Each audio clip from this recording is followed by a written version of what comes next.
సాలార్ రెండో రోజు అంచనాలను అన్నిటిని మించిపోయి రికార్డు లెవెల్లో రాబట్టింది కలెక్షన్స్. ఆస్ట్రేలియాలో కొత్త రికార్డు క్రియేట్ చేసింది. నమస్తే ఫ్రెండ్స్, ప్రభాస్ సాలార్ మూవీ రెండో రోజు అంచనాలను అన్నిటినీ మించిపోయి బాక్స్ ఆఫీస్ విధ్వంసమే సృష్టించింది.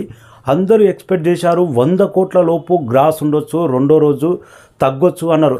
కానీ అంచనాలను అన్నిటినీ మించిపోయి రెండో రోజు వరల్డ్ వైడ్గా గ్రాస్ 118 కోట్ల గ్రాస్ వసూలు చేసింది.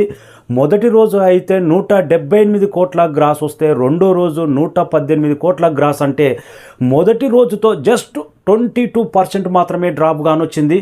విధ్వంసమైన బాక్స్ ఆఫీస్ రికార్డ్ అని చెప్పుకోవచ్చు. ఇండియన్ సినిమా పరంగా రెండో రోజు బిగ్గెస్ట్ నెంబర్ 2023లో ఆల్ టైమ్ రికార్డ్ క్రియేట్ చేసింది. ఇక ఆస్ట్రేలియాలో అయితే 2 రోజులుగానే $700K అంటే ఇండియన్ సినిమా పరంగా ఇది ఆల్ టైమ్ రికార్డ్. అభిమానులు ఆస్ట్రేలియాలో ప్రభాస్కు ఏ రేంజ్లో ఉన్నారో ఊహించుకోవచ్చు. ఈ సినిమాను ఎందుకు ఇంతగానో ఇష్టపడుతున్నారు, ఈ సినిమాను ఎందుకు చూడాలనుకుంటున్నారంటే 2-3 షాట్లు చాలు అభిమానులు రిపీటెడ్గా చూడడానికి, కామన్ ఆడియన్స్ కూడా చూడడానికి. షార్ట్స్ ఆ విధంగా డిజైన్ చేశాడు మన ప్రశాంత్ నీల్.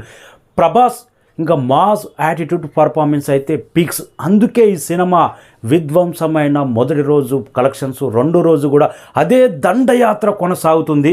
మూడో రోజు ఇంకా ఈరోజు సండే అయితే నిన్నటితో పోలిస్తే ఈరోజు దాదాపు ఇంకా 10-15% కలెక్షన్స్ పెరిగే అవకాశం ఉంది. ఈ రోజు అయితే దాదాపు 125 నుంచి 130 కోట్ల గ్రాస్ వచ్చే అవకాశం ఉంది. అంతటి సాలిడ్ బ్యాటింగ్ కానొస్తుంది. బుక్ మై షోలో అయితే గంటకు 55,000 టికెట్లు అంటే మామూలు విధ్వంసం కాదు. మూడో రోజు ఇలాంటి గంటకు 55,000 టికెట్లు అంటే సాలార్ను తెలుగు రాష్ట్రాల్లో కాదు ప్రపంచవ్యాప్తంగా సినిమా చూసే ప్రతి ఒక్కరూ ఓన్ చేసుకున్నారు. అందుకే ఇంత విధ్వంసమైన బ్యాటింగ్. 2 రోజుల్లోనే 295 కోట్ల గ్రాస్, 165 కోట్ల షేర్. ప్రభాస్కు అభిమానులు జెంట్స్ ఎంతమంది ఫస్ట్ డే చూడాలనుకున్నారో లేడీ ఫ్యాన్స్ కూడా ఆ రేంజ్లో ఉన్నారు. అబ్బా, మిడ్ నైట్ షో మొదటి రోజు చూస్తున్నప్పుడైతే లేడీస్ ఫ్యాన్ ఫాలోయింగ్ చూస్తుంటే మెంటల్ ఎక్కిపోయింది. ఆ రేంజ్లో కానీ వచ్చారు. అందుకే రెండో రోజు మూడో రోజు ఒక లేడీస్ జెంట్స్ అనేది లేదు, మొత్తం యూనివర్సల్గా చూశారు కాబట్టి ఇంత బిగ్గెస్ట్ నెంబర్ వచ్చింది. Australia record, North America record, Nizam record, Ceded record, ప్రతి చోట హిందీ మార్కెట్లో కూడా ఈరోజు సండే అయితే విధ్వంసం ఉండబోతుంది. బాహుబలి తర్వాత సాహో 400 కోట్లు కొట్టినా కానీ, మొన్న ఆదిపురుషం 300 పైగా కోట్ల గ్రాస్ వచ్చినా కానీ అనుకున్నంత రేంజ్లో రాలేదు. కొన్ని విమర్శలు వచ్చాయి.